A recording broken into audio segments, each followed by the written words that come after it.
हाँ जी, सत श्री अकाल। How are you? I hope you all are fine. तो अज आप कंटिन्यू करते हैं। लास्ट वीडियो में आप इजराइल पैलेसटाइन इशू को डिस्कस किया सी।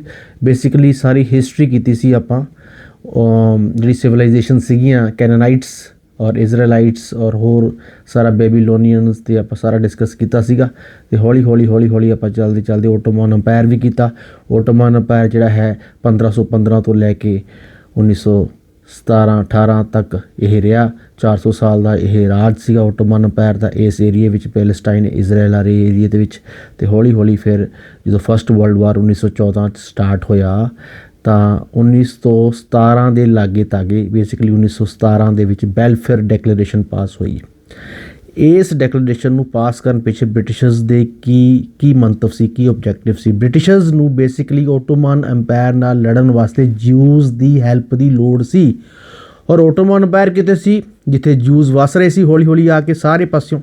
कोई रशिया चो आ रहे थे, कोई यूरोपियन कंट्रीज़ चो आ रहे थे, अमेरिका चो, कैनेडा तो सारे पास्यों जिथे जिथे जूस नू परसीक्यूट किया जा रहा सी, जिथे जिथे जूस नाल माड़ा हो रहा सी, जिथे जिथे जूस नाल धक्का हो रहा सी, जिथे जिथे जूस नाल ह्यूमन राइट्स वायलेशन हो रही सी, वो सारे जूस हौली हौली हौली हौली ज़ायनिस्ट मूवमेंट दे करके इस एरिए में पैलेसटाइन एरिए में हौली हौली वसना शुरू कर गए सी। आई नहीं भी वेलफेयर डैक्लेरेशन के ब्रिटिशर्स ने डिकलेयर करता कि असी थोनों स्टेट बना के देवांगे या इत्थे स्टेटहुड होना चाहिए। वेलफेयर डैक्लेरेशन बेसिकली की सी? वेलफेयर डैक्लेरेशन 1917 की बेसिकली ये सी कि ब्रिटिशर्स कहते सी असी भी चाहते हैं, साड़ी भी इच्छा है कि इत्थे हौली हौली ज्यूज़ का अपना कंट्री होवे, अपना स्टेट होवे। कित्थे? जिथे पैलेस्टीनियंस ऑलरेडी वस रहे सी। तो पैलेस्टीनियंस भी गुस्से ना हो जाने इस डैक्लेरेशन तो। डैक्लेरेशन के ये भी लिखा है कि असी पैलेस्टीनियंस दे या अरब जो लोग उत्थे रहिंदे ने मुसलमान लोग ते उन्हां दे राइट्स की भी असी जिहड़ी है असी उन्हां दे राइट्स नूं खोवांगे नहीं, उन्हां दे राइट्स की भी पूरी असी ध्यान रखांगे। हौली नाल दे नाल जूस नूं भी अपना स्टेट बनाउण दे विच असी मदद करांगे। जूस का अपना स्टेट होना चाहिए। दोनों पासियां दा रखिया, दोनों का रखिया। पैलेस्टीनियन नूं भी खुश करने की कोशिश की और जूस नूं तो खैर कह ही दिता कि असीं तुहाडा स्टेट बना के देवांगे। जूस यही तो भालदे सी। जूस तो चाहते सी साडा स्टेट इत्थे साडी आपदी कंट्री होवे, क्योंकि कोई भी कंट्री जूस नूं अपने एक तरह का सैकंड दर्जे का नागरिक मानदी सी। जूस जिथे भी रहिंदे सी उत्थे सैकंड दर्जे के नागरिक वाला काम करदा सी। और ईवन तुसीं जर्मनी वाली गल भी आपां तुसीं देखी हुई है। जर्मनी दे विच की होया सी, हिटलर ने 1900 आपां जदों वर्ल्ड वार सैकंड की गल करिए, 1945 की गल करिए, उस समय के करीब जो वर्ल्ड वार सैकंड खत्म हो रहा सी तो होलोकॉस्ट होया सी। होलोकॉस्ट दे विच 60 लाख जूस नूं जिहड़े है हिटलर ने मारिया सी।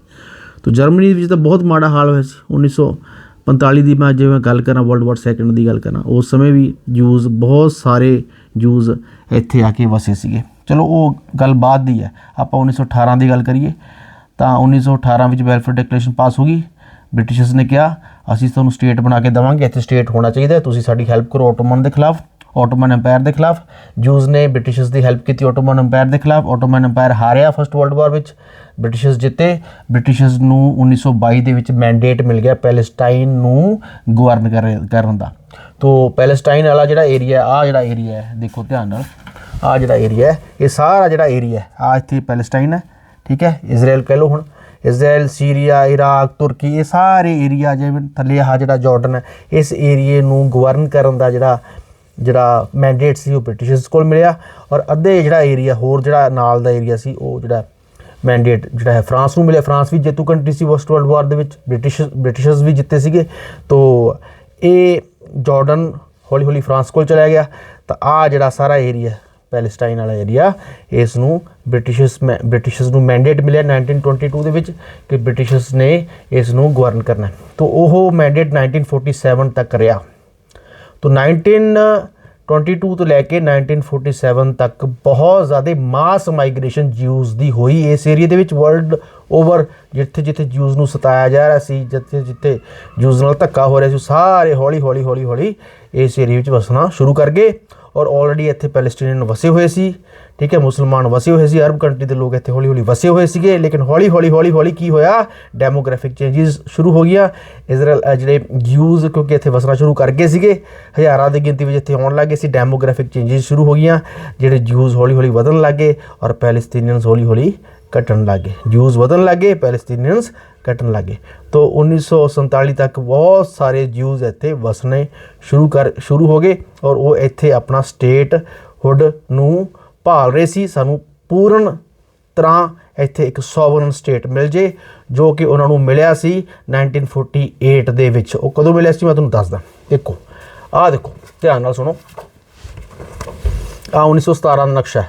ਆਹ ਸਾਰਾ ਹਰਾ ਹਰਾ ਏਰੀਆ ਜਿਹੜਾ ਹੈਗਾ ਇਹ ਸਾਰਾ ਪੈਲੇਸਟਾਈਨ ਸੀਗਾ।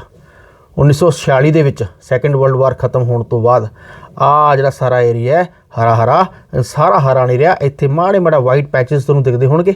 ਇਹ ਸਾਰੇ ਜੂਜ਼ ਇੱਥੇ ਵਸਣੇ ਸ਼ੁਰੂ ਕਰ ਗਏ ਸੀ 1946 ਦੇ ਵਿੱਚ, ਠੀਕ ਹੈ, ਜਦੋਂ ਵਰਲਡ ਵਾਰ ਸੈਕੰਡ ਖਤਮ ਹੋਇਆ। ਫਿਰ 1947 ਵਿੱਚ ਕੀ ਹੋਇਆ, UN ਪਾਰਟੀਸ਼ਨ ਪਲਾਨ ਹੋਇਆ। 1946 ਤੱਕ 1922 ਤੋਂ ਲੈ ਕੇ 1946 ਤੱਕ ਬ੍ਰਿਟਿਸ਼ ਕੋਲ ਮੈਂਡੇਟ ਰਿਹਾ। ਬ੍ਰਿਟਿਸ਼ਰਸ ਨੇ ਇੱਥੇ ਕੰਟਰੋਲ ਕੀਤਾ ਹੋਇਆ ਸੀਗਾ। ਜੂਜ਼ ਆ ਕੇ ਵਸ ਰਹੇ ਸੀ, ਲੇਕਿਨ ਜੂਜ਼ ਜਦੋਂ ਜ਼ਿਆਦਾ ਆ ਕੇ ਵਸਣ ਲੱਗ ਗਏ ਤਾਂ ਪੈਲੇਸਟੀਨੀਅਨ ਨੇ ਰੌਲਾ ਪਾਤਾ। ਜਿਹੜੇ ਅਰਬ ਕੰਟਰੀਆਂ ਸੀਗੀਆਂ ਜਾਂ ਜਿਹੜੇ ਮੁਸਲਮਾਨ ਸੀਗੇ, ਜਿਹੜੇ ਆਲਰੇਡੀ ਉੱਥੇ ਵਸੇ ਹੋਏ ਸੀਗੇ ਪੈਲੇਸਟੀਨੀਅਨ, ਉਹਨਾਂ ਨੇ ਰੌਲਾ ਪਾਤਾ। ਸਕਰਮਿਸ਼ਿਸ ਸ਼ੁਰੂ ਹੋ ਗਏ, ਕਨਫਲਿਕਟਸ ਸ਼ੁਰੂ ਹੋ ਗਏ, ਲੜਾਈਆਂ ਸ਼ੁਰੂ ਹੋ ਗਈਆਂ।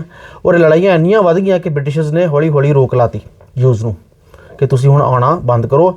ਕਈ ਥਾਂ 'ਤੇ ਰੋਕ ਵੀ ਲਾਤੀ, ਐਂਟਰੀ ਪੁਆਇੰਟ 'ਤੇ, ਚੈੱਕ ਪੁਆਇੰਟਸ 'ਤੇ।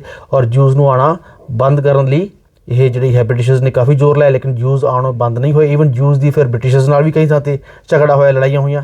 ਤਾਂ ਜੂਜ਼ ਆਉਂਦੇ ਰਹੇ। ਹੌਲੀ ਹੌਲੀ ਡੈਮੋਗ੍ਰਾਫਿਕ ਚੇਂਜਸ ਸ਼ੁਰੂ ਹੋ ਗਏ। ਜੂਜ਼ ਦੀ ਗਿਣਤੀ ਵੱਧ ਗਈ, ਪੈਲੇਸਟੀਨੀਅਨ ਦੀ ਗਿਣਤੀ ਘਟ ਗਈ। ਔਰ ਇਹ ਲੜਾਈ ਤੋਂ ਪਾਸਾ ਛੱਡ ਕੇ ਜਾਂ ਹੱਥ ਖੜੇ ਕਰਕੇ ਬ੍ਰਿਟਿਸ਼ਰਸ ਇੱਥੋਂ ਭੱਜ ਗਏ। ਤਾਂ ਡਿਵਾਈਡ ਐਂਡ ਰੂਲ ਪਾਲਿਸੀ ਉਹੀ ਨਾ ਜੋ ਪਾਕਿਸਤਾਨ ਇੰਡੀਆ ਵਿੱਚ ਹੋਇਆ ਸੀ। ਬ੍ਰਿਟਿਸ਼ਰਸ ਇੱਥੋਂ ਚਲੇ ਗਏ ਅਤੇ ਲੜਾਈ ਪਾਕਿਸਤਾਨ ਇੰਡੀਆ ਵਿੱਚ ਹੋਈ। 10 ਲੱਖ ਦੀਆਂ ਮੌਤਾਂ ਹੋ ਗਈ ਸੀ ਨਾ ਪਾਕਿਸਤਾਨ ਦੇ ਇੰਡੀਆ ਦੇ ਵਿੱਚ, ਬਾਰਡਰ ਦੇ ਵਿੱਚ, ਪੰਜਾਬ ਦੇ ਵਿੱਚ। ਤਾਂ divide and rule policy same ਉੱਥੇ ਵੀ ਬ੍ਰਿਟਿਸ਼ਰਸ ਨੇ ਕੀਤੀ। ਤਾਂ ਜੋ ਬ੍ਰਿਟਿਸ਼ਰਸ ਤੋਂ ਵੈਲਫੇਅਰ ਡੈਕਲੇਰੇਸ਼ਨ ਦੇ ਅਨੁਸਾਰ ਸਟੇਟ ਨਹੀਂ ਬਣਾਇਆ ਗਿਆ ਜੂਜ਼ ਦਾ, ਕਿਉਂਕਿ ਪੈਲੇਸਟੀਨੀਅਨਸ ਲੜਾਈ ਕਰ ਰਹੇ ਸੀ। ਸੋ ਬ੍ਰਿਟਿਸ਼ਰਸ ਕਹਿੰਦੇ ਸਾਨੂੰ ਕੀ ਆ ਯਾਰ, ਅਸੀਂ ਪਾਸੇ ਹਟ ਜਾਂਦੇ ਆ, UN ਕੋਲ ਚਲਾ ਜਾ ਮਸਲਾ। ਤਾਂ ਮਸਲਾ ਸਾਰਾ UN ਕੋਲ ਚਲਾ ਗਿਆ, ਯੂਨਾਈਟਿਡ ਨੇਸ਼ਨਸ ਕੋਲ ਚਲਾ ਗਿਆ। ਯੂਨਾਈਟਿਡ ਨੇਸ਼ਨਸ ਨੇ 1947 ਦੇ ਵਿੱਚ ਇਹ ਜਿਹੜਾ UN ਪਾਰਟੀਸ਼ਨ ਪਲਾਨ ਬਣਾਇਆ, ਜਿਹਦੇ ਵਿੱਚ ਇੰਨਾ ਹਿੱਸਾ ਵਾਈਟ ਹਿੱਸਾ ਸਾਰਾ ਜੂਜ਼ ਨੂੰ ਮਿਲਿਆ। ਆ ਦੇਖੋ ਧਿਆਨ ਨਾਲ, ਅਤੇ ਆ ਜਿਹੜਾ ਹਰਾ ਹਿੱਸਾ ਇਹ ਪੈਲੇਸਟੀਨੀਅਨ ਨੂੰ ਮਿਲਿਆ। ਤਾਂ 1917 ਵਿੱਚ ਸਾਰਾ ਹੀ ਹਰਾ ਸੀਗਾ, ਪੈਲੇਸਟੀਨੀਅਨ ਦਾ ਸਾਰਾ ਹੀ ਸੀ। ਲੇਕਿਨ 1947 ਦੇ UN ਪਾਰਟੀਸ਼ਨ ਪਲਾਨ ਦੇ ਤਹਿਤ ਆ ਹਰਾ ਹਿੱਸਾ ਪੈਲੇਸਟੀਨੀਅਨਸ ਨੇ, ਆ ਜਿਹੜਾ ਵਾਈਟ ਹਿੱਸਾ ਸਾਰਾ ਜੂਜ਼ ਨੇ, ਮਤਲਬ ਇਹ ਸਾਰਾ ਇਜ਼ਰਾਈਲ ਨੂੰ ਦੇ ਦਿੱਤਾ ਗਿਆ। ਇਜ਼ਰਾਈਲ ਦਾ ਨਾਮ 1947 ਵਿੱਚ ਨਹੀਂ ਮਿਲਿਆ ਸੀ। 1947 ਦੇ UN ਪਾਰਟੀਸ਼ਨ ਪਲਾਨ ਨੂੰ ਪੈਲੇਸਟੀਨੀਅਨ ਨੇ ਨਹੀਂ ਮੰਨਿਆ। ਔਰ ਪੈਲੇਸਟੀਨੀਅਨ ਦੇ ਨਾਲ ਕੌਣ ਖੜ ਗਏ, ਆ ਸਾਰੀ ਕੰਟਰੀਆਂ ਖੜ ਗਈਆਂ। ਆ ਪੈਲੇਸਟੀਨ ਦੇ ਨਾਲ ਜਿਹੜੀ ਜਿੰਨੀ ਵੀ ਕੰਟਰੀਆਂ ਨੇ, ਆ ਦੇਖੋ ਇਜਿਪਟ, ਜਾਰਡਨ, ਇਰਾਕ, ਸੀਰੀਆ, ਆ ਸਾਰੀਆਂ ਕੰਟਰੀਆਂ ਆ ਪੈਲੇਸਤੀਨ ਦੇ ਨਾਲ ਖੜ ਗਈਆਂ। ਉਹ UN ਪਾਰਟੀਸ਼ਨ ਪਲਾਨ ਨੂੰ ਨਹੀਂ ਮੰਨਦੀਆਂ ਸੀ। ਉਹਨਾਂ ਨੇ ਹਮਲਾ ਕਰਤਾ। ਕਿਤੇ ਹਮਲਾ ਕਰਤਾ? ਇਜ਼ਰਾਈਲ 'ਤੇ। ਤਾਂ ਇਜ਼ਰਾਈਲ 'ਤੇ ਹਮਲਾ ਕਰਤਾ। 1948 ਦੇ ਪਾਰਟੀਸ਼ਨ ਪਲਾਨ ਨੂੰ ਨਹੀਂ ਮੰਨਿਆ ਪੈਲੇਸਟੀਨੀਅਨਸ ਨੇ ਔਰ ਬਾਕੀ ਸਾਰੀਆਂ ਕੰਟਰੀਜ਼ ਨੇ। तो ये इजिप्ट होगी, जॉर्डन होगी, सीरिया होगी, ये सारे इराक भी हो गया, ये सारे ने पैलेस्टाइन ते हम इस ते इजराइल ते हमला करता। तो या जूस ते हमला करता, पार्टीशन प्लान नहीं मन्निया। जूस पहले ही तैयार से लड़ाई करन, जूस का जोड़ा है वो तो तैयार से उन्होंने भी जे हुण असीं हार गए तो असीं खत्म, वर्ल्ड ओवर सानू साडा तां नामो निशान खत्म हो जाना, साडे कोल तां स्टेट ही नहीं है, साडे कोल कोई कंट्री नहीं है। तो जूस बहुत मतलब चंगी तरह लड़ाई की, उन्होंने कोल हथियार भी बहुत सीगे। जूस ये लड़ाई जित गए। 1948 का वार जूस जित गए। ਜਿਹੜੇ जूस सी बहुत छोटी कम्यूनिटी सी as compare to this all this countries Arab countries. ये अपनी आर्मी लाम लश्कर लैके इन्होंने हमला करता सी, लेकिन ये हार गए, जूस जित गए। जूस ने अपना इंडिपेंडेंस डिक्लेयर करता, ठीक है। तो स्टेट ऑफ इजराइल बन गया। 1948 ਦੇ ਵਿੱਚ स्टेट ऑफ इजराइल डिक्लेयर करता जूस ने। ये स्टेट ऑफ इजराइल 1948 ਵਿੱਚ बन चुकिया सी। तो 1948 ਦੀ ਆ ਨਕਸ਼ਾ 1948 ਵਾਰ ਦੇ ਵਿੱਚ ਆ ਜਿਹੜਾ ਏਰੀਆ ਸੀ ਹਰਾ ਹਰਾ ਜਿਹੜਾ 1947 ਦੇ ਪਾਰਟੀਸ਼ਨ ਪਲਾਨ ਦੇ ਵਿੱਚ UN ਨੇ ਪੈਲੇਸਟੀਨੀਅਨ ਨੂੰ ਦਿੱਤਾ ਸੀ, ਉਹ ਹੋਰ ਵੀ ਘਟ ਗਿਆ। ਆ ਦੇਖੋ ਆ ਹਰਾ ਹਰਾ ਨੇ, ਇਹ ਹੋਰ ਵੀ ਘਟ ਗਿਆ। 1948 ਵਾਰ ਦੇ ਵਿੱਚ ਇਜ਼ਰਾਈਲਾਈਟਸ ਨੇ, ਇਜ਼ਰਾइल ਨੇ ਇਹ ਆਪਣੇ ਕਬਜ਼ੇ 'ਚ ਕਰ ਲਿਆ ਇੰਨਾ ਹਿੱਸਾ। ਆ ਇੰਨਾ ਕੁ ਰਹਿ ਗਿਆ ਬਸ। ਇਹ ਗਾਜ਼ਾ ਪੱਟੀ ਜਿੱਥੇ ਹੁਣ ਲੜਾਈ ਚੱਲ ਰਹੀ ਹੈ 2023-24 ਦੇ ਵਿੱਚ ਜਿਹੜੀ ਲੜਾਈ ਚੱਲ ਰਹੀ ਹੈ ਆ ਗਾਜ਼ਾ ਪੱਟੀ 'ਚ ਚੱਲ ਰਹੀ ਹੈ। ਤੇ ਆ ਜਿਹੜਾ ਹਰਾ ਏਰੀਆ ਸੀਗਾ 1947 ਦੇ UN ਪਾਰਟੀਸ਼ਨ ਪਲਾਨ ਇਹ ਵੀ ਘਟ ਗਿਆ। 1948 ਦੇ ਜਿਹੜਾ ਵਾਰ ਹੋਇਆ ਸੀ ਇੱਥੇ ਆ ਦੇਖੋ ਸਾਰਾ ਘਟ ਗਿਆ, ਇੰਨਾ ਰਹਿ ਗਿਆ। ਇੱਥੇ ਪੈਲੇਸਟੀਨ ਵਸੀ ਸੀ। ਇਹ ਵੈਸਟ ਬੈਂਕ ਹੈ, ਆ ਗਾਜ਼ਾ ਪੱਟੀ ਹੈ। ਆ ਵੈਸਟ ਬੈਂਕ ਹੈ, ਆਹ ਗਾਜ਼ਾ ਪੱਟੀ ਹੈ। ਫਿਰ 1967 ਦਾ ਵਾਰ ਹੋਇਆ। 1967 ਦੇ ਵਾਰ ਦੇ ਵਿੱਚ ਇਹ ਸਾਰਾ ਹਿੱਸਾ ਹੀ ਜੂਜ਼ ਨੇ ਜਾਂ ਇਜ਼ਰਾਈਲਾਈਟਸ ਨੇ ਕਬਜ਼ੇ 'ਚ ਕਰ ਲਿਆ। ਇਜ਼ਰਾਈਲ ਨੇ 1967 ਦੇ ਵਾਰ ਦੇ ਵਿੱਚ ਇਹ ਸਾਰਾ ਹਿੱਸਾ ਆਪਣੇ ਕਬਜ਼ੇ 'ਚ ਕਰ ਲਿਆ। ਆ ਜਿਹੜਾ ਬਲੈਕ ਬਣਾਇਆ ਨਾ ਮੈਂ, ਈਵਨ ਉੱਪਰ ਜਿਹੜਾ ਆ ਗੋਲਨ ਹਾਈਟਸ ਹੈ, ਆ ਗੋਲਨ ਹਾਈਟਸ ਸੀਰੀਆ ਦੇ ਨਾਲ ਲੱਗਦਾ, ਇਸ ਨੂੰ ਵੀ ਇਹ ਪਲੈਟਿਊ ਹੈ। ਇਸ ਨੂੰ ਵੀ ਇਜ਼ਰਾਈਲ ਨੇ ਕਬਜ਼ੇ 'ਚ ਕਰ ਲਿਆ। ਆ ਵੈਸਟ ਬੈਂਕ ਨੂੰ ਵੀ ਕਬਜ਼ੇ 'ਚ ਕਰ ਲਿਆ, ਜਿਹੜਾ ਹਰਾਇਆ ਸੀਗਾ ਇਸ ਨੂੰ ਵੀ ਕਬਜ਼ੇ 'ਚ ਕਰ ਲਿਆ। ਤੇ ਆ ਜਿਹੜਾ ਹੈ ਇਸ ਨੂੰ ਵੀ ਆ ਜਿਹੜਾ ਇਹਨੂੰ ਕਹਿੰਦੇ ਆਪਣਾ ਜਿੱਥੇ ਹਮਾਸ ਆਪਰੇਟ ਕਰਦਾ ਗਾਜ਼ਾ ਪੱਟੀ, ਇਸ ਨੂੰ ਵੀ ਕਾਲਾ ਜਿਹਾ ਬਣਾਇਆ ਮੈਂ, ਇਸ ਨੂੰ ਵੀ ਕਬਜ਼ੇ 'ਚ ਕਰ ਲਿਆ। ਤਕਰੀਬਨ ਆ ਸਾਰਾ ਜਿਹੜਾ ਹਰਾਇਆ ਏਰੀਆ ਇਹ ਸਭ ਨੂੰ 1967 ਦੇ ਵਾਰ ਵਿੱਚ ਜੂਜ਼ ਨੇ ਜਾਂ ਇਜ਼ਰਾਈਲਾਈਟਸ ਨੇ ਕਬਜ਼ੇ ਵਿੱਚ ਕਰ ਲਿਆ, ਇਜ਼ਰਾਈਲ ਦਾ ਹਿੱਸਾ ਹੀ ਬਣ ਗਿਆ ਸੀ। ਧਿਆਨ ਦਿਓ, ਧਿਆਨ ਨਾਲ ਸੁਣੋ, 1948 ਵਾਰ ਦੇ ਵਿੱਚ ਇਜ਼ਰਾਈਲ ਨੇ ਆ ਸਾਰਾ ਚਿੱਟਾ ਹਿੱਸਾ ਆਪਣੇ ਕਬਜ਼ੇ 'ਚ ਕਰ ਲਿਆ ਸੀ ਜੋ ਇਜ਼ਰਾਈਲ ਬਣਿਆ ਸੀ। ਆ ਜਿਹੜਾ ਸੀਗਾ ਵੈਸਟ ਬੈਂਕ ਤੇ ਗਾਜ਼ਾ ਪੱਟੀ ਹੈ, ਇਹ ਅੱਡ ਕੰਟਰੀਆਂ ਕੋਲ ਚਲਾ ਗਿਆ ਸੀ। ਆ ਚਲਾ ਗਿਆ ਸੀ ਜਾਰਡਨ ਕੋਲੇ, ਆ ਚਲਾ ਗਿਆ ਸੀ ਇਜਿਪਟ ਕੋਲੇ। ਆ ਇਹਦੇ ਨਾਲ ਲੱਗਦੀ ਇਜਿਪਟ ਹੈ, ਇਹ ਇਜਿਪਟ ਕੋਲ ਚਲਾ ਗਿਆ ਸੀਗਾ ਗਾਜ਼ਾ ਪੱਟੀ। ਤੇ ਆ ਜਿਹੜਾ ਹੈ ਵੈਸਟ ਬੈਂਕ ਇਹ ਕਿਹਦੇ ਕੋਲ ਚਲਾ ਗਿਆ ਸੀਗਾ, ਇਹ ਚਲਾ ਗਿਆ ਸੀ ਜਾਰਡਨ ਕੋਲੇ। ਉਹ ਦੋਨੇ ਮੁਸਲਮਾਨ ਕੰਟਰੀਆਂ। ਆ ਦੇਖੋ, ਧਿਆਨ ਨਾਲ ਦੇਖੋ, 1948 ਦਾ ਜਿਹੜਾ ਵਾਰ ਹੋਇਆ ਸੀ ਨਾ, 1948 ਦੇ ਵਾਰ ਵਿੱਚ ਆ ਸਾਰਾ ਏਰੀਆ ਹਰਾ ਤਾਂ ਇਜ਼ਰਾਈਲ ਨੇ ਕਬਜ਼ੇ 'ਚ ਕਰ ਲਿਆ ਸੀ। ਆ ਵੈਸਟ ਬੈਂਕ ਜਾਰਡਨ ਕੋਲ ਚਲਾ ਗਿਆ ਸੀਗਾ ਤੇ ਆ ਜਿਹੜਾ ਗਾਜ਼ਾ ਹੈ ਇਹ ਕਿਹਦੇ ਕੋਲ ਚਲਾ ਗਿਆ ਸੀ, ਇਜਿਪਟ ਕੋਲੇ। ਲੇਕਿਨ 1967 ਦੇ ਵਾਰ ਦੇ ਵਿੱਚ ਇਹ ਦੋਨੇ ਹਿੱਸੇ ਵੀ ਇਜ਼ਰਾਈਲ ਨੇ ਆਪਣੇ ਕਬਜ਼ੇ 'ਚ ਕਰ ਲਿਆ। ਤਕਰੀਬਨ ਸਾਰਾ ਏਰੀਆ ਹੀ ਇਜ਼ਰਾਈਲ ਨੇ ਆਪਣੇ ਕਬਜ਼ੇ 'ਚ ਕਰ ਲਿਆ। ਆ ਕਾਲਾ ਹਿੱਸਾ ਵੀ ਇਜ਼ਰਾਈਲ ਦਾ ਹੋ ਗਿਆ, ਠੀਕ ਹੈ ਜੀ। ਲੇਕਿਨ ਜਿਹੜੇ ਪੈਲਸਟੀਨੀਅਨ ਸੀ ਉਹ ਤਾਂ ਵਸੇ ਹੋਏ ਸੀ ਨਾ, ਲੇਕਿਨ ਉਹਨਾਂ ਦੀ ਫਿਰ ਜੀਵਨ ਇੱਕ ਤਰ੍ਹਾਂ ਦਾ ਦੁਰਭਰ ਹੋ ਗਿਆ। ਕਹਿਣ ਦਾ ਭਾਵ ਹੈ ਉਹਨਾਂ ਨੂੰ ਨਾ ਤਾਂ ਸੋਵਰਨਟੀ ਮਿਲੀ ਨਾ ਫਿਕਸਡ ਟੈਰੀਟਰੀ ਮਿਲੀ, ਕਿਉਂਕਿ ਇਹਦੀ ਟੈਰੀਟਰੀ ਦੇ ਵਿੱਚ ਜਿਹੜੇ ਹੈ ਸੈਟਲਮੈਂਟਸ ਯੂਜ਼ ਨੇ ਸ਼ੁਰੂ ਕਰਤੀਆਂ ਸੀਗੀਆਂ। ਸੈਟਲਮੈਂਟਸ ਮਤਲਬ ਆਪਣੇ ਘਰ ਬਣਾਉਣੇ ਸ਼ੁਰੂ ਕਰਤੇ। IDF ਫੋਰਸਿਸ ਦੀ ਲਗਾਤਾਰ ਗਸ਼ਤ ਰਹਿੰਦੀ ਸੀ। IDF ਫੋਰਸਿਸ ਜਿਹੜੀਆਂ ਇਜ਼ਰਾਈਲ ਦੀਆਂ ਫੋਰਸਿਸ ਨੇ, ਡਿਫੈਂਸ ਫੋਰਸਿਸ ਨੇ, ਤਾਂ ਉਹ ਗਸ਼ਤ ਕਰਦੀਆਂ ਸੀ। ਇੱਥੇ ਜਿਹੜਾ ਬਾਰਡਰ ਪੂਰਾ ਇੱਕ ਤਰ੍ਹਾਂ ਦਾ ਸੀਲ ਕੀਤਾ ਹੋਇਆ ਹੈ। ਤਾਂ ਪੂਰੀ ਜਿਹੜੀ ਟੈਰਰਿਸਟ ਐਕਟੀਵਿਟੀਜ਼ ਜਿਹੜੀ ਗਾਜ਼ਾ ਪੱਟੀ ਵਿੱਚ ਚੱਲਦੀ ਹੈ ਅਕੋਰਡਿੰਗ ਟੂ ਇਜ਼ਰਾਈਲ ਕਹਿੰਦੇ ਵੀ ਇੱਥੇ ਹਮਾਸ ਆਪਰੇਟ ਕਰਦਾ, ਇੱਥੇ ਵੀ ਪੂਰੀ ਸਿਕਿਉਰਿਟੀ ਚੈੱਕ ਪੁਆਇੰਟ ਹੈ। ਤਾਂ ਨਾ ਤਾਂ ਸੋਵਰਨਟੀ ਹੈ ਇਹਨਾਂ ਕੋਲੇ, ਪਾਪੂਲੇਸ਼ਨ ਜ਼ਰੂਰ ਹੈ, ਫਿਕਸਡ ਟੈਰੀਟਰੀ ਵੀ ਨਹੀਂ ਹੈਗੀ ਪੈਲਸਟੀਨੀਅਨਸ ਦੀ, ਤੇ ਸੋਵਰਨਟੀ ਤਾਂ ਹੈ ਹੀ ਨਹੀਂ ਹੈ। ਸੋਵਰਨਟੀ ਕੀ ਹੁੰਦੀ ਹੈ, ਪ੍ਰਭੂ ਸੱਤਾ, ਆਪਣੇ ਫੈਸਲੇ ਖੁਦ ਕਰਨ ਦਾ ਅਧਿਕਾਰ, ਠੀਕ ਹੈ ਜੀ। ਤਾਂ ਨਾ ਤਾਂ ਸੋਵਰਨਟੀ ਹੈ, ਪਾਪੂਲੇਸ਼ਨ ਜ਼ਰੂਰ ਹੈ, ਫਿਕਸਡ ਟੈਰੀਟਰੀ ਨਹੀਂ ਹੈਗੀ, ਤੇ ਗਵਰਨਮੈਂਟ ਤਾਂ ਹੈ ਹੀ ਨਹੀਂ। ਕਿਉਂਕਿ ਹਮਾਸ ਨੂੰ ਤਾਂ ਗਵਰਨਮੈਂਟ ਮੰਨਦੀ ਨਹੀਂ ਇਜ਼ਰਾਈਲ, ਨਾ USA ਮੰਨਦਾ। ਹਮਾਸ ਨੂੰ ਤਾਂ ਟੈਰਰਿਸਟ ਆਰਗੇਨਾਈਜੇਸ਼ਨ ਮੰਨਦਾ USA, ਈਵਨ ਇਜ਼ਰਾਈਲ ਵੀ। ਤਾਂ ਕਾਫੀ ਕੰਟਰੀਆਂ ਜਿਹੜੀਆਂ ਹੈ ਯੂਰੋਪੀਅਨ ਕੰਟਰੀਆਂ ਹਮਾਸ ਨੂੰ ਵੈਲਿਡ ਗਵਰਨਮੈਂਟ ਨਹੀਂ ਮੰਨਦੀਆਂ। ਲੇਕਿਨ ਧਿਆਨ ਦਿਓ, ਹਮਾਸ ਵੀ 2006 ਦੀ ਇਲੈਕਸ਼ਨ 'ਚ ਜਿੱਤ ਕੇ ਆਇਆ ਹੈ। ਉਹ ਇੱਕ ਤਰ੍ਹਾਂ ਦਾ ਵਾਇਲੈਂਟ ਮੀਨਸ ਯੂਜ਼ ਕਰਦਾ ਹਮਾਸ। ਉਹ ਚਾਹੁੰਦਾ ਕਿ ਇਹ ਸਾਰਾ ਏਰੀਆ ਜਿਹੜਾ ਵਾਈਟ ਏਰੀਆ ਹੈ, ਇਹ ਸਾਰਾ ਏਰੀਆ ਹਰਾ ਏਰੀਆ ਬਣਾਉਣਾ। ਕਹਿੰਦਾ ਵਾ ਸਾਨੂੰ ਸਾਰਾ ਇਜ਼ਰਾਈਲ ਚਾਹੀਦਾ, ਸਾਨੂੰ ਇੱਥੇ ਜਿਹੜੀ ਜੈਰੂਸਲਮ ਹੈ ਇਹ ਵੀ ਚਾਹੀਦਾ, ਬਾਕੀ ਸਾਰਾ ਏਰੀਆ ਸਾਡਾ ਹੈ। ਹਮਾਸ ਦੀ ਮੇਨ ਹੈ, ਔਰ ਇਹ ਕਹਿੰਦੇ ਅਸੀਂ ਵਾਇਲੈਂਟ ਮੀਨਸ ਨਾਲ ਇਹ ਹਥਿਆਵਾਂਗੇ, ਅਸੀਂ ਰੌਕਟ ਦਾਗਾਂਗੇ, ਸਾਰਾ ਕੁਝ ਕਰਾਂਗੇ, ਸਾਨੂੰ ਇਹ ਸਾਰਾ ਏਰੀਆ ਚਾਹੀਦਾ। ਉਹ ਵਾਇਲੈਂਸ ਯੂਜ਼ ਕਰਦੇ ਨੇ। ਵਾਇਲੈਂਸ ਯੂਜ਼ ਕਰਨ ਕਰਕੇ ਚਾਹੇ ਉਹ ਇਲੈਕਸ਼ਨ ਜਿੱਤ ਕੇ ਆਏ ਨੇ, ਪਰ ਕਿਉਂਕਿ ਉਹ ਵਾਇਲੈਂਸ ਯੂਜ਼ ਕਰਦੇ ਨੇ, ਰੌਕਟ ਛੱਡਦੇ ਨੇ, ਤਾਂ ਕਰਕੇ ਉਹਨੂੰ ਟੈਰਰਿਸਟ ਆਰਗੇਨਾਈਜੇਸ਼ਨ ਦਾ ਦਰਜਾ ਦਿੱਤਾ ਹੋਇਆ ਹੈ ਇਜ਼ਰਾਈਲ ਨੇ ਤੇ ਹੋਰਾਂ ਕੰਟਰੀਆਂ ਨੇ। ਤੇ ਉਹ ਨਹੀਂ ਮੰਨਦੇ ਕਿ ਵੈਲਿਡ ਗਵਰਨਮੈਂਟ। ਤਾਂ ਵੈਲਿਡ ਗਵਰਨਮੈਂਟ ਤੇ ਇੱਧਰ ਜਿਹੜੀ ਗਵਰਨਮੈਂਟ ਹੈ ਇਹ ਪੈਲਸਟੀਨੀਅਨ ਲਿਬਰੇਸ਼ਨ ਅਥਾਰਟੀ ਦੀ ਹੈ। तो वो थोड़ी जी ठंडी है, वो ज़्यादा वायलेंस यूज़ नहीं करती, लेकिन हमास वायलेंस यूज़ कर दी है। लेकिन PLA ਨੂੰ ਦਬਾ ਕੇ ਰੱਖਿਆ ਇੱਕ ਤਰ੍ਹਾਂ ਦਾ ਇਜ਼ਰਾਈਲ ਨੇ। ਦਬਾ ਕੇ ਸ਼ਬਦ ਮੈਂ ਚਲੋ ਨਹੀਂ ਵਰਤਦਾ, ਕਹਿਣ ਦਾ ਭਾਵ ਹੈ ਇਹ ਜ਼ਿਆਦਾ ਵਾਇਲੈਂਟ ਮੈਥਡ ਯੂਜ਼ ਨਹੀਂ ਕਰਦੀ। ਲੇਕਿਨ ਅੰਦਰ ਸੈਟਲਮੈਂਟਸ ਨੇ ਇਜ਼ਰਾਈਲ ਦੀ ਕਲੋਨੀਆਂ ਬਣੀਆਂ ਹੋਈਆਂ ਨੇ ਇਜ਼ਰਾਈਲ ਦੇ ਲੋਕਾਂ ਦੀਆਂ।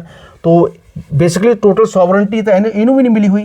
तो गाज़ा ਨੂੰ ਤਾਂ बिल्कुल भी सॉवरेंटी नहीं मिली हुई। तो स्टेटहुड वास्ते चार चीज़ां चाहिए होंगी। देखो सॉवरेंटी वो है नहीं पैलेस्टीनियंस को, दूसरा पॉपूलेशन वो हैगी चलो ठीक है, तीसरा टैरिटरी फिक्स टैरिटरी नहीं हैगी। टैरिटरी का तो रौला है, सारा रौला ही टैरिटरी का ठीक है जी। तो वो कहते साड़ी टैरिटरी है, इजराइल कहना साड़ी टैरिटरी है। तो चौथा पॉइंट की है sovereignty, fix territory, population and government. तो गवर्नमेंट हमास की गवर्नमेंट मानती नहीं हो। तो चारां चो अगर एक भी चीज़ ना हो ना, चारां चो अगर एक भी चीज़ सॉवरेंटी, पॉपूलेशन, टैरिटरी तो गवर्नमेंट चो चारां चो एक चीज़ भी ना हो तो वो स्टेटहुड का दर्जा नहीं मिलता। इत्थे तो दो तीन चीज़ां नहीं हैगियां। UN ने भी, यूनाइटेड नेशनस ने भी पैलेस्टीनियन को ऑब्जर्वर स्टेट का दर्जा दिता है, फुल स्टेटहुड नहीं मिलिया होया। ना USA इन्हू फुल स्टेटहुड देने के हक में है, ना इजराइल फुल स्टेटहुड देने के हक में है ठीक है। तो रशिया होले या होर सारे चाइना होरे वो तो पैलेस्टीनियन के नाल ने, वो चाहते हैं कि इन्हू स्टेटहुड मिले, लेकिन ये स्टेटहुड नहीं मिली अजे तक। सिर्फ ऑब्जर्वर स्टेट का रौला ये हुण तक चली जाता है। तो इदू बाद लेटेस्ट जो नक्शा वो ये है 1967 तो लैके 2023 तक। आ जो हरा हरा तुम डॉट्स दिख रहे हैं ये सारे पैलेस्टीनियंस वसे हुए हैं इत्थे ठीक है। लेकिन इत्थे सिक्योरिटी चैक पॉइंट्स बहुत हैं इजराइल वाले लोग भी इत्थे वसे हुए हैं। विच दी गैप है, हरा हरा हरे चिट्टा भी आ गया। तो इत्थे इजराइलाइट्स भी वसे, इजराइल ने अपनियां इत्थे सिटी स्टेट्स बनाए हुए हैं, इत्थे पिंड बनाए हुए हैं, अपने एग्रीकल्चर कम्यूनिटीज़ ने अपने उन्होंने कम्यूनिटियां इत्थे रहिंदियां ने। ਤੋ ਇਜ਼ਰਾਈਲਾਈਟਸ ਵੀ ਵਸੇ ਹੋਏ ਨੇ ਇੱਥੇ ਪੈਲਸਤੀਨੀਅਨਸ ਵੀ ਵਸੇ ਹੋਏ ਨੇ ਤੇ ਕਹਿਣ ਦਾ ਭਾਵ ਹੈ ਜਿਹੜੇ ਪੈਲਸਤੀਨੀਅਨਸ ਇੰਨੇ ਸੀਗੇ ਉਹ ਹੌਲੀ ਹੌਲੀ ਇੰਨੇ ਰਹਿ ਗਏ ਹੈ ਤੇ ਇੱਥੇ ਗਾਜ਼ਾ ਪੱਟੀ 'ਚ ਜ਼ਿਆਦਾ ਨੇ। ਤੋ ਇਹ ਲੇਟੈਸਟ ਜਿਹੜਾ ਹੈ 2023 ਦਾ ਆਪਾਂ ਮੈਪ ਕੀਤਾ ਹੈ। ਤੋ ਇਹ 'ਚ ਗੱਲਾਂ ਹੋਰ ਵੀ ਬਹੁਤ ਨੇ, ਕਾफ़ी ਕੁਛ ਰਹਿ ਗਿਆ, ਇਹ ਆਪਾਂ ਅਗਲੀ ਵੀਡੀਓ 'ਚ ਡਿਸਕਸ ਕਰਾਂਗੇ। ਇੱਕੋ ਵੀਡੀਓ 'ਚ ਸਾਰਾ ਕੁਝ ਡਿਸਕਸ ਕਰਨਾ बहुत मुश्किल है। तो let's continue in the next video. Thank you very much.